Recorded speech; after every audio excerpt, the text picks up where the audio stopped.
Hi, I'm Dan Schmitt. I do a weekly television show called Team Chicago Challenge. My website is teamchicago.tv. And if you want to contact me, it's teamdan45@gmail.com. We're at MCC, that's Motorcycle Center, Villa Park, Illinois, St. Charles Road, just a little west of 83.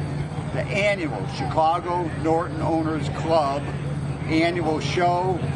Got vintage bikes here, European bikes, Japanese bikes, British bikes, of course.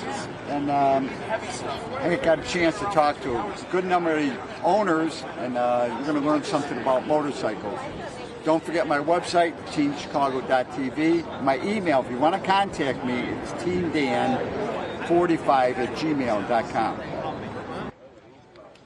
As I walk around the show, I spot these two early BSAs.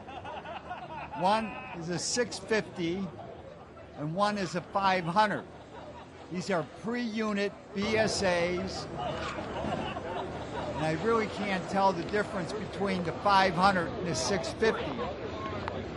They have that A10 engine design with a separate transmission. I believe BSA made their first unit construction in maybe 62. So these may be prior to 62 BSAs. And now we're looking at a 1958 BMW R26, the 250 single. It's got a kickstart on the other side that kicks outwards. And I believe this is the same motor that the BMW put in their Isetta four-wheel mini car.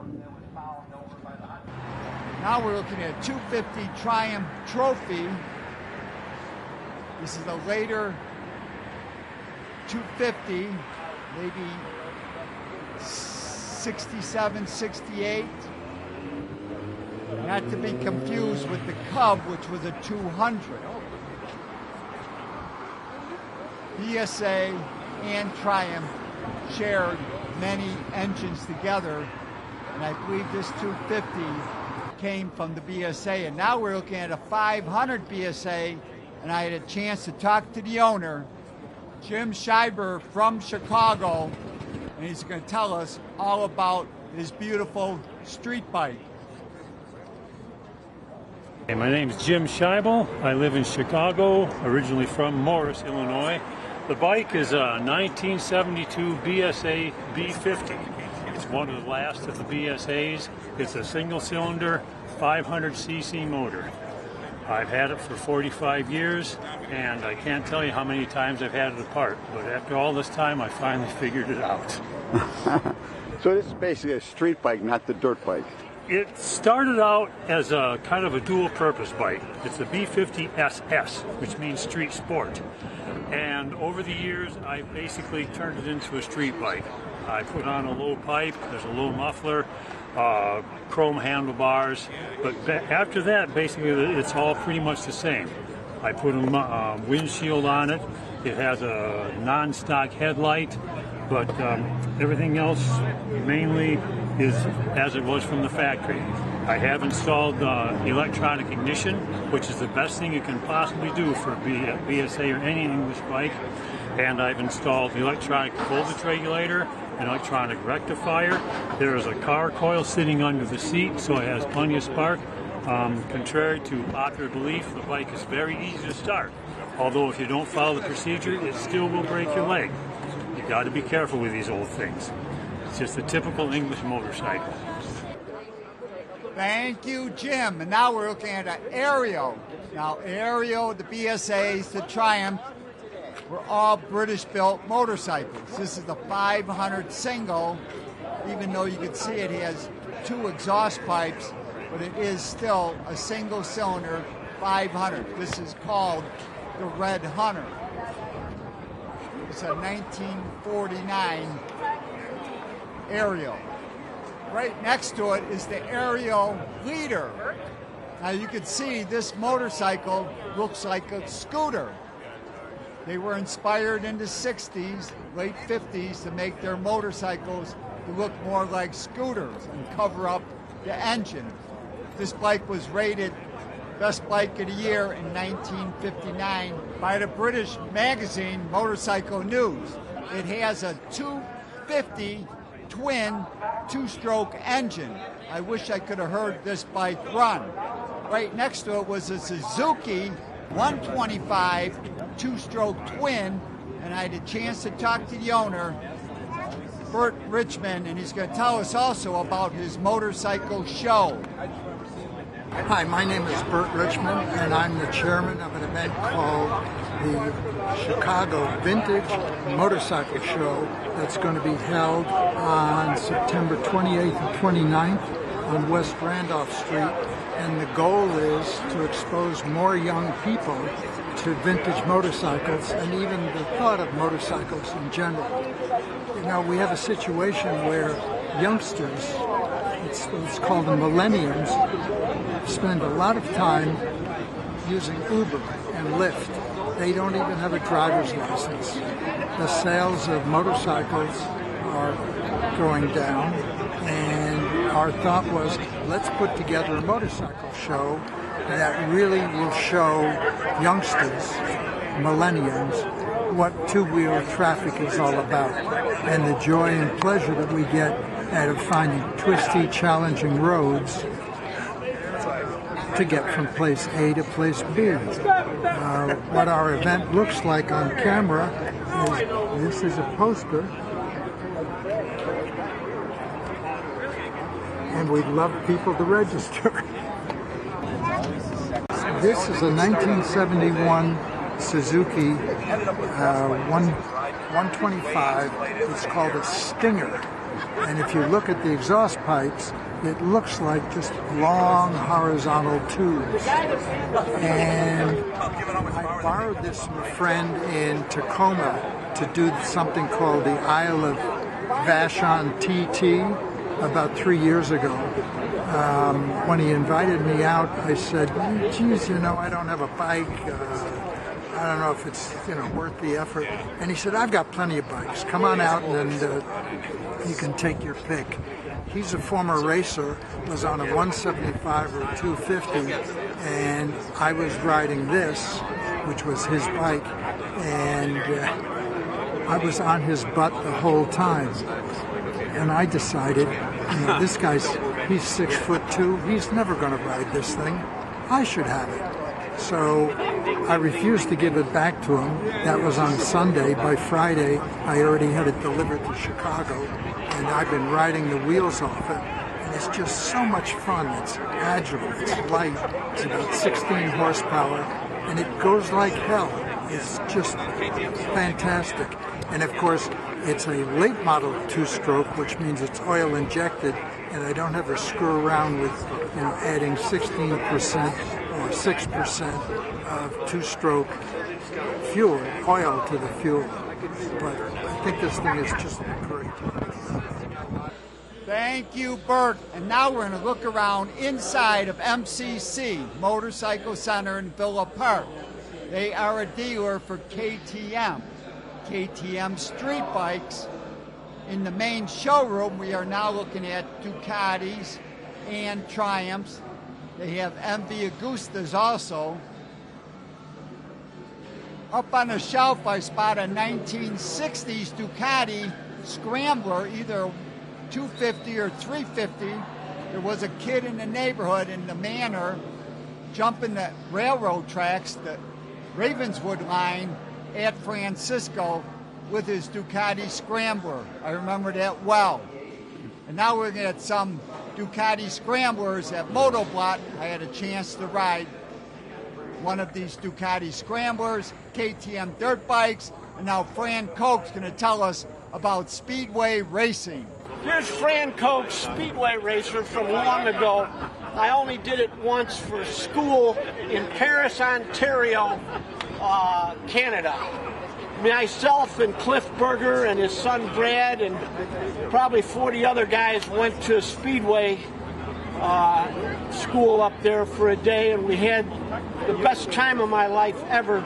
If there was a Speedway track within 50 miles of where I live here in Chicagoland, that ran an entire season, I would buy a bike like this and go racing every Friday or Saturday night. There's the owner of the bike right there, but he'll be back later. Keep in mind that the whole thing is ridden. You only have one foot peg. You ride the bike standing up with a steel shoe, and there's no brakes on the thing whatsoever. And you modulate your speed and whatever you want to do with the throttle and shifting your weight back and forth on the bike to get it to go what you want it to do. It's a tremendous amount of fun, and it's very short track. The speeds aren't very high, maybe only 60, 65 on the straights and a little less than that in the corners. And the outside of the track has actually got a wall, usually 4 feet high, that's made out of plywood. So if you hit the thing, you just kind of bounce off of it and keep going if you're lucky. I hit a wall once. I had a great time. I went out and signed the crash marks with a black and blue magic marker of the time. So this is a great thing. I wish we had them in Chicagoland. When you come to the line to start the race, the clutch is very delicate. You don't want to heat it up and get it to start slipping.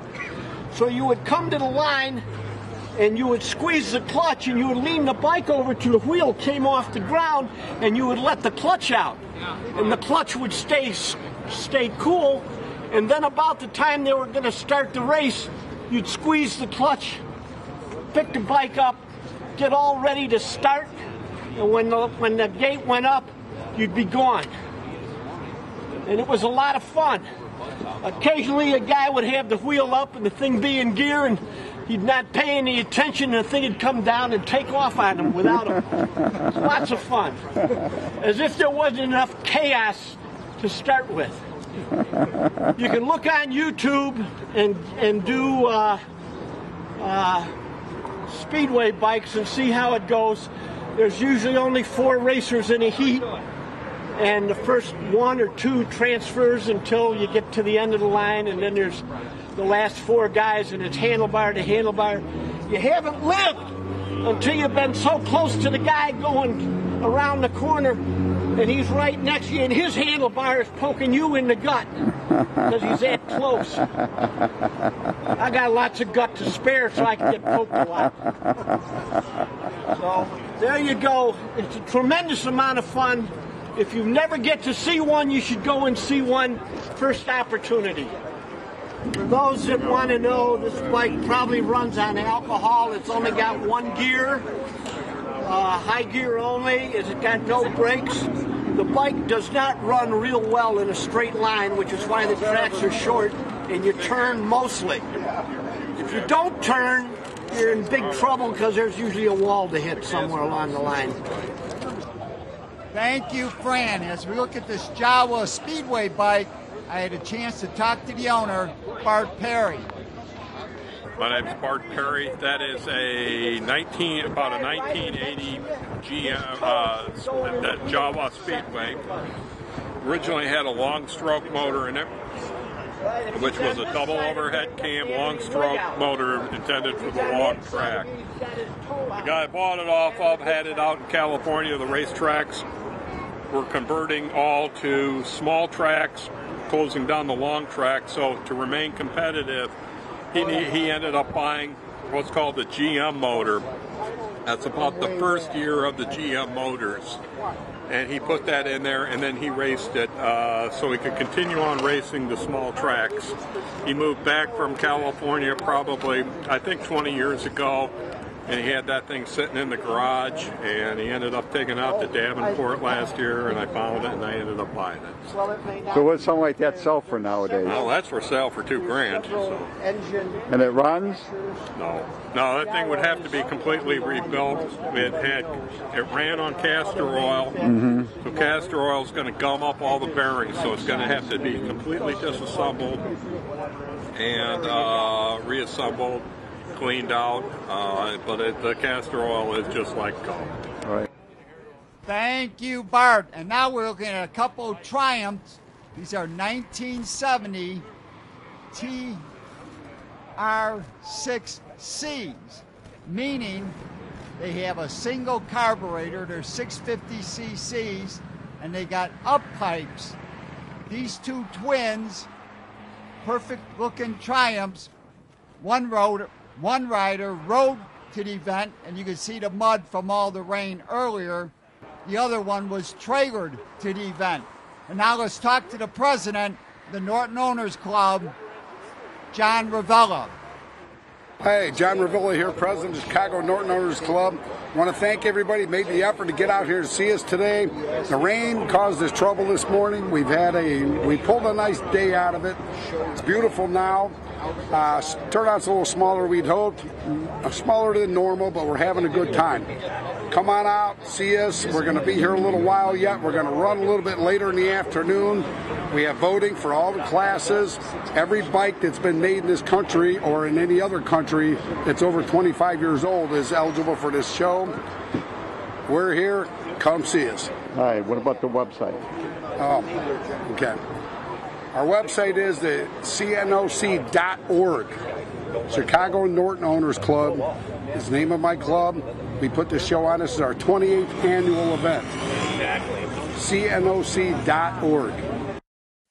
Thank you, John. And now we spot this 1954 Norton ES2. Now, they made the ES2 from 1927 to 1964. It's a 490cc overhead valve engine. You can see it has push rods, but it is a long stroke engine. The bore is 79 millimeters and the stroke is 100 millimeters. So it's a very torquey, reliable motorcycle, and that's why it was being sold for all those years from 27 through 64. And now we're looking at the Norton Max, potato, tomato, however you say it. This is maybe the most famous Norton motorcycle ever made. This one here is twin overhead cams. It's got a bevel drive, meaning there's a bevel gear on the end of the crank and a bevel gear driving the twin overhead cams with a tube connecting the two. You can see the exposed valve springs to keep the valve springs cool and the extra finning on the head. This is nearly a perfectly square engine with a short stroke. This motorcycle belongs to one of my oldest friends in the motorcycle community, Bob Bumgardner, and I'm going to talk to Bob, and he's going to talk about the old days with Coffee Dan downtown Chicago. Dan and I go back to the coffee truck days when I used to come off the building, Baumgartner, and I used to work in the same area and he was selling coffee. And so you used to come by the coffee. I had the best coffee downtown, though, didn't I, Bob? Yes, the most expensive, too. Not as much as Starbucks. I never would go to Starbucks. They try to steal my money when I go to Starbucks. All right, tell me about this Norton Max that you picked up. Yeah. It's not a Max, it's a Manx. Right. 1948. It won all the races in Daytona from 1948 to about 52 or 53. If they didn't win them, they placed second. And Harley-Davidson decided that we've had enough of this.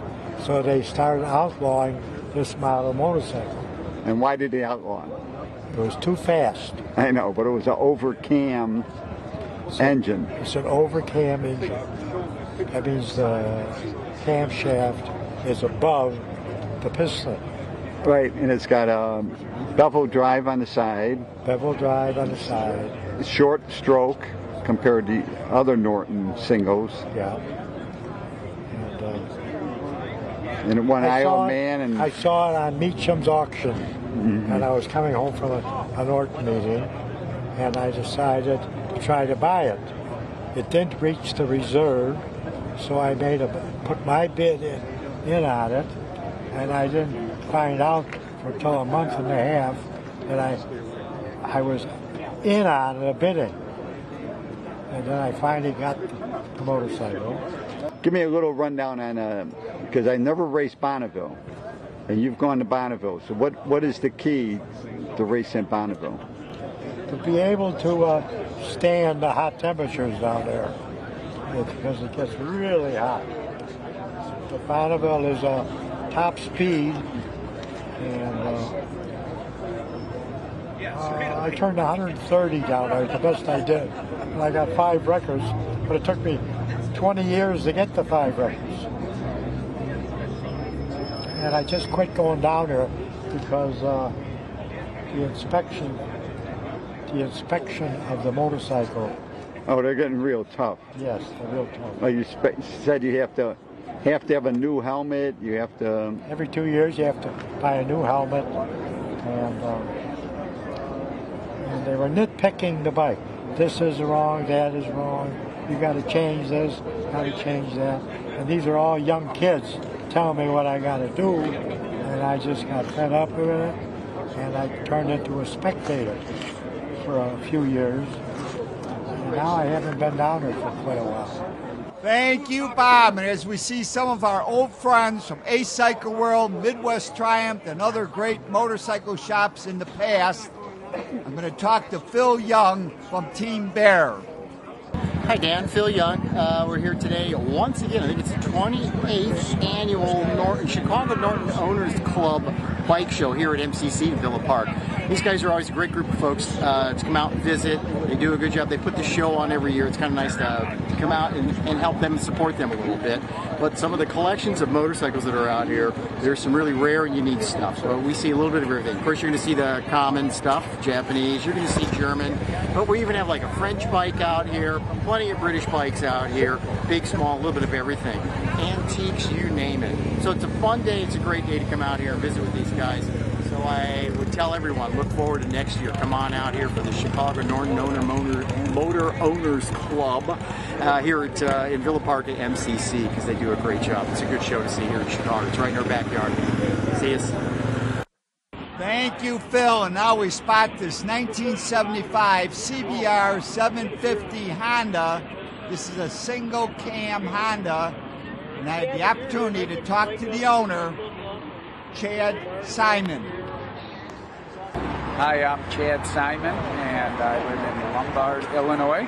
Originally from New Jersey for half my life, and I've got a 1975 Honda CB 750F that has been a labor of love, has forced me to become handy, something I never was, and in the off-season decided to paint it green this year.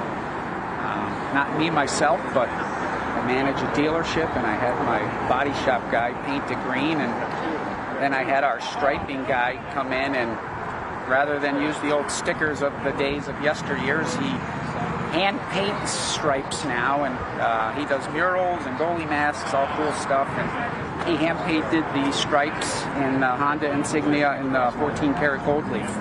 So this is the end result. It's kind of cool. Thank you, Chad. And now I spot this bike I've never seen before, never heard of it. It's a 1930 French-built motorcycle, and I had a chance to talk to the owner. Okay, my name is Patrick, and I'm originally from France, and I bought this motorcycle. It's a Monet Goyon, 1930. It's a 350, and actually the engine is not from France but from Switzerland. It's called Swiss Mag 350. So it's a bike which is pretty neat, unusual I should say. And I've just brought it to the show today, and I'm happy that people are looking, and I'm impressed by the bike actually. My old mechanic in France was 80 years old, and then he actually rebuilt this bike. So I bought it from him about 10 years ago. And he didn't want to sell it, but you know, he was getting old and he needs a little extra money. So I was happy to buy him from him, and he was really happy also to sell it to me, because he knew that with me he would be in good hand, and eventually I could promote his motorcycle. So when we found the bike was really in bad shape. It took him about five or 6 years to rebuild this motorcycle. And even the spoke, he did it manually. So he put a tremendous amount of work on this motorcycle. Thank you, Patrick. And now John Ravella is going to hand out the trophy for Best in Show. Haggerty Motorcycle Insurance sponsored this award. This award goes to Patrick Chabert with that 1930.